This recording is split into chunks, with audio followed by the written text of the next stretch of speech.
Hey guys, databits here. Really excited to show you this new VCR. Well, new to me. It's a Panasonic AG720 VHS VCR in a portable form factor that was typically used by police officers for surveillance use, so they could record their police activity via a dash cam in the front of the car or in the rear of the car. There was a big metal box that you could mount this thing in to protect it from, I guess, a crash of the vehicle, and still be able to keep your footage intact.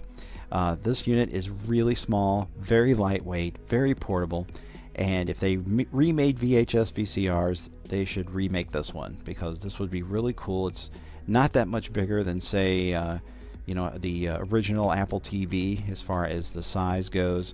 Again, not that much bigger than a VHS tape itself. But it's a top loader, so I can go ahead and hit the button there and show you what's going on the mechanism. This particular one arrived with a pinch roller that had popped off. You can see it there at the top of your screen with that white cap on it. And for some reason, during transit, that little thing popped off of there. I'm guessing that it was mishandled before it was shipped, because it was actually packed very, very well on its trip to me. Right there in the middle of your screen is a video drum, and that's what picks up the video signal off the tape.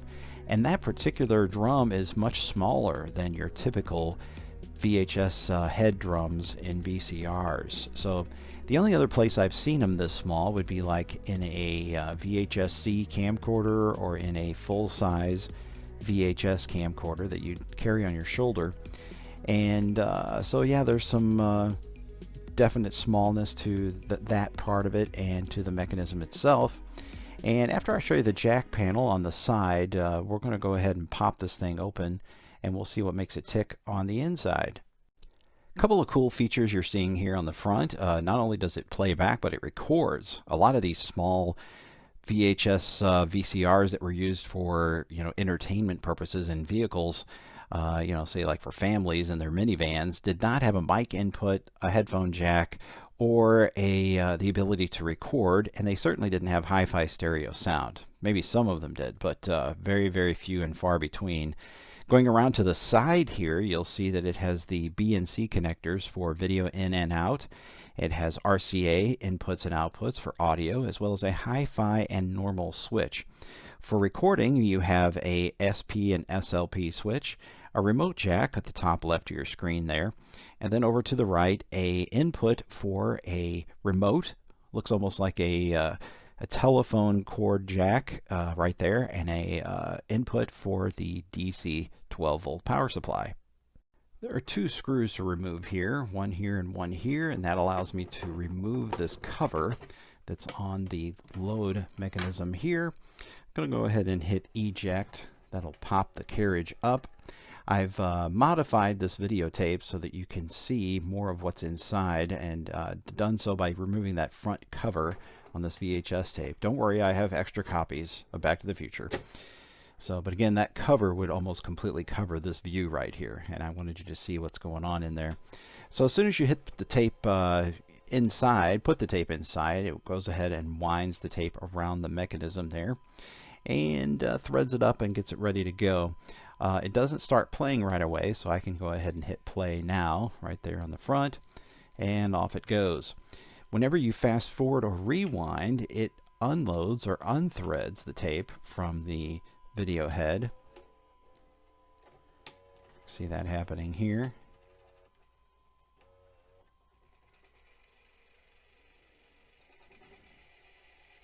So if nothing else, it makes a very nice video rewinder, right?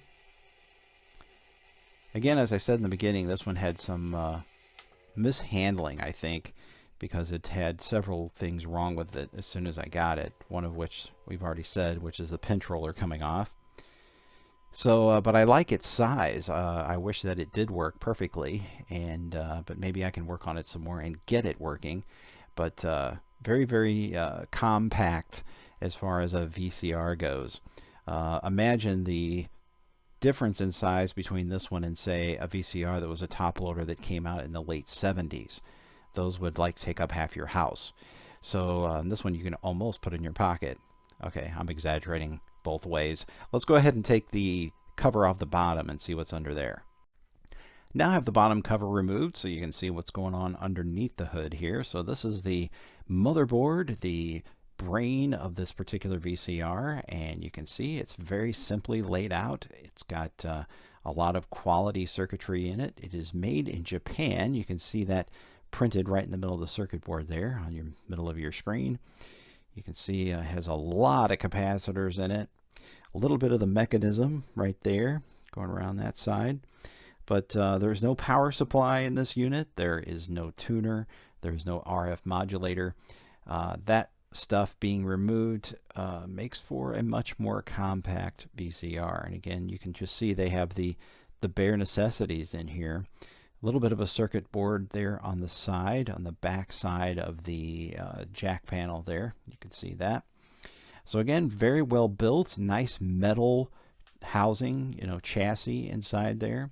And extremely well built. It probably has just endured a lot of abuse over the years, being riding in the back of a policeman's vehicle. Now, although I did clean the video heads in this thing, I will show you that this particular one has quite a bit of wear and tear on that video head. I don't know if you can see it, but there is like a black line right there below my thumb. And it kind of follows all the way around this head. As I spin it, you can kind of see that line moving across there. So I used, I believe, 75% alcohol on this thing and still didn't get all of that off of there. So that just goes to show you how many years of years and maybe hours and hours together of spinning that this video head had, and how much wear and tear it has endured. Another thing that's kind of interesting is how the loading mechanism, the threading mechanism here, has to go around the back of the video head on the right side of it there. And it's probably due to the size of this video head. It being smaller, has to wrap around more of the video head. And probably this video head is spinning at a much higher rate than it would be if it was a full-size head mechanism or head drum. Here's a view of the tape loaded around the video drum here as it appears on the left side of the video head. And there's the supply spindle supplying tape to the entire mechanism. With the VCR playing, I'm going to go ahead and hit stop so you can see the underside of this threading mechanism as it disengages from the system here. Watch this.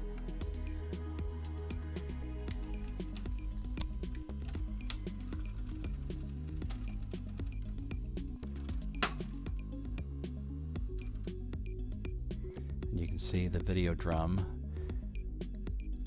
slowing down its spinning process there.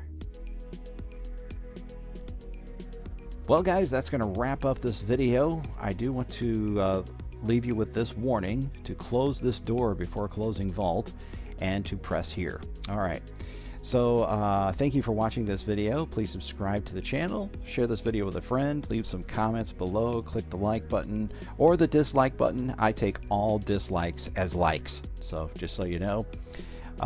Please subscribe to my channel. Lots more cool, interesting VCRs on my channel. If you haven't seen them, please check them out. And we will see you next time.